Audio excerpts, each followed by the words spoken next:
Notion of practicing letting go or the law of detachment while secretly desiring that the thing that we are letting go of are eventually going to come back to us can be quite problematic. Hey guys, welcome to the channel. I am Saad, and if this is your first time here, this channel is a mishmash of learning about success consciousness, manifestation, and psychology. And in this video, we're going to talk about the law of detachment and how practicing it the right way can make you an incredibly effective creator. So if you haven't come across the law of detachment before, what it essentially is to psychologically dissociate from something that we desire. Let's say you are looking to get into a relationship and you have met this person that you really like, and now you just really want to be with them. You want to hear from them all the time, and that creates this intense sense of longing and craving. And as a practitioner of the law of detachment, you realize that how this person interacts with you and in whatever capacity she's available is a lot of that is actually outside your control. And then you dissociate from the thoughts and feelings that you get around it and just let things take its course. And there are many reasons for which you might want to do that, which we will talk about later in the video.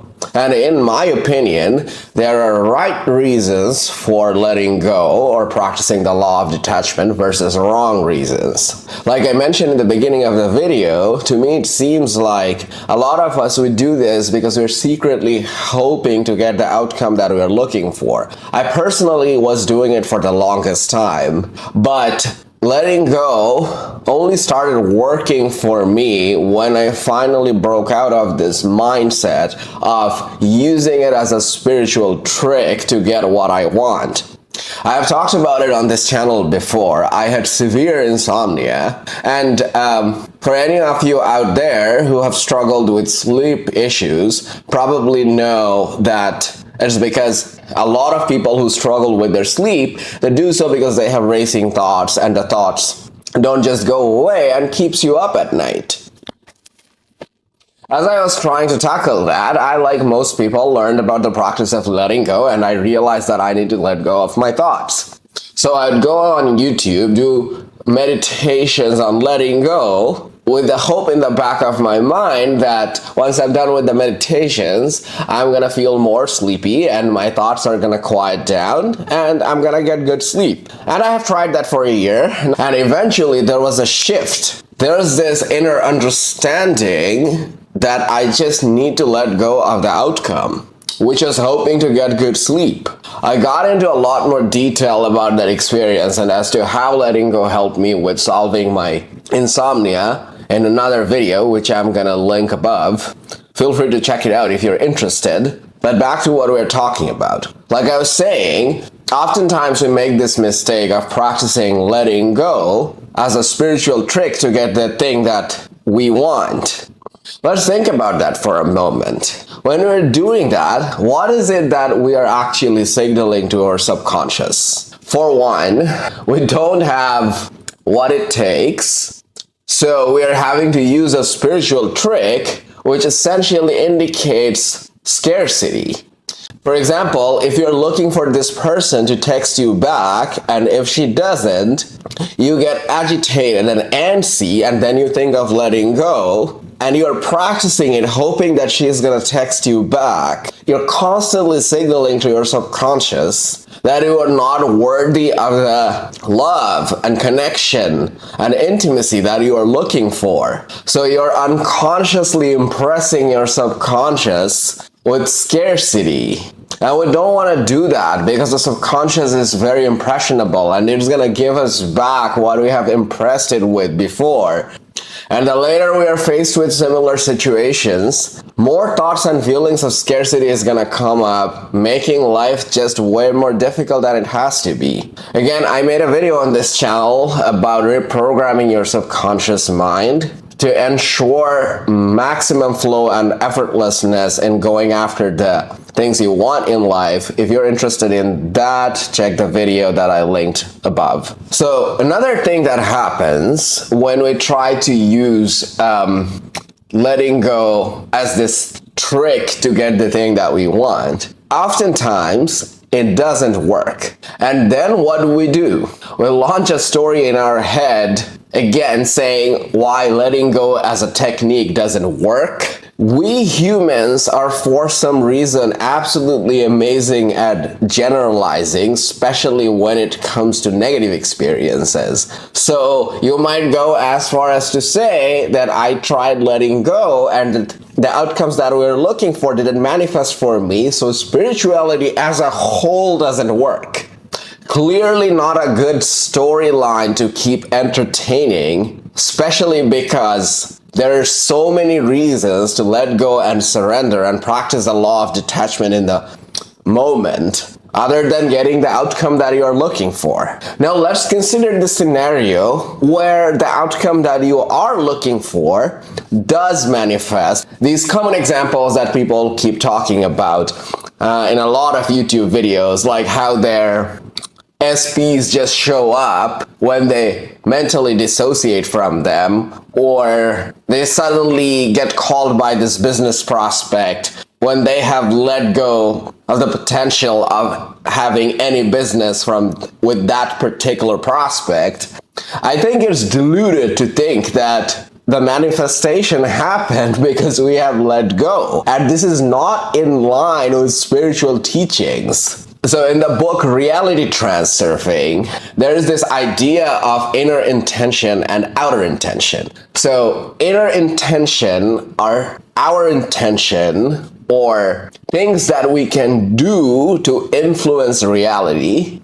But reality is not just us. There are also many other factors in it that has to align for our goal to manifest. So maybe for this person to text you back or to like you back, she has to be in a particular place emotionally or in terms of in her life situations for you guys to connect. No amount of letting go on your part is gonna make that happen. So if she texts you back, it's because of her inner intention that you have absolutely no control over. But now that you believe that letting go is this trick that you can use to control other people's inner intention, you hear back from this person and you start believing that, letting go is what led to my manifestation. I know it's a very strong opinion, but it is what it is. What can I say? And this is also very much in line with Neville Goddard's teachings. So you do your part in manifesting what you want, and then a bridge of incidents occurs, which is Neville's term for outer intention, like all these external factors in reality lining up to lead to your manifestation. And none of that is because you're practicing the law of detachment, and that is directly influencing the external reality.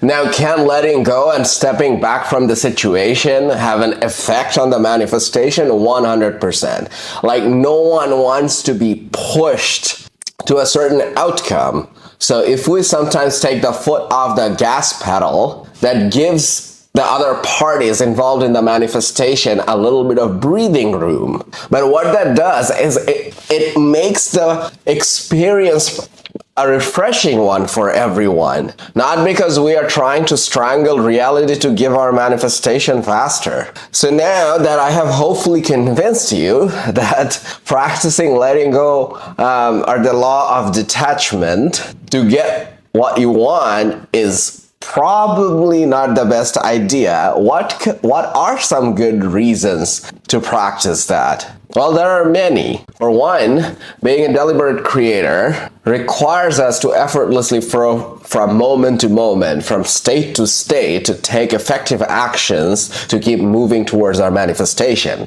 And that involves not getting stuck with a thought or emotion or a feeling. See, when the person doesn't text you back, or you don't hear back from a business prospect, or a job offer doesn't arrive on time, while we can't help being a little disappointed, we also have to move on and as such let go. And the faster we do it, the faster we'll be able to get back on the path to our manifestation. I'd say that's a very good reason to effortlessly move from moment to moment, project to project, disappointment to disappointment, state to state. The second reason is practicing the art of detachment. It leads to a sense of calm and contentment and relaxation.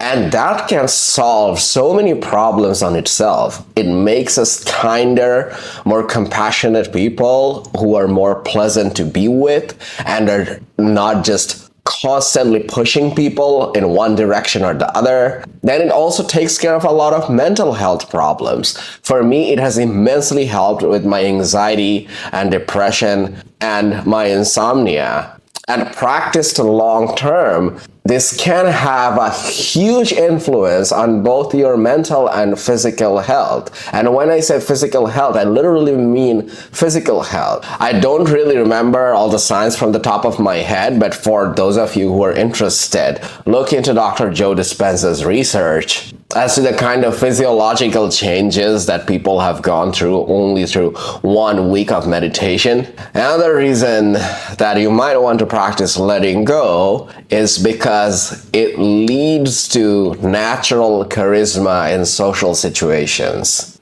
And the way that because is because you are so comfortable in being on your own skin and so grounded and relaxed, you make other people feel that way because we pick on each other's energy. And it's not really about how you make other people feel. It's about how you feel in social situations. This need to perform and impress for people just goes away and is replaced by this sense of safety by just being and realizing that it's okay to not to be a certain way, just to be accepted, and that can be hugely comforting. And what happens from there is as we relax in our own being and groundedness, our natural charisma and wit starts showing itself. That draws people in. It's a beautiful experience. Yeah, so those are my reasons for practicing letting go instead of secretly hoping that your manifestation is gonna come faster. And as you have already noticed, a lot of these actually speeds up our manifestation. So you've got nothing to lose. So that's it for this video, guys. Hopefully you find it valuable. If you did, make sure to like and subscribe. Leave me a comment if you have thoughts. I'll see you guys in the next video. Until then, keep overcoming yourself one day at a time.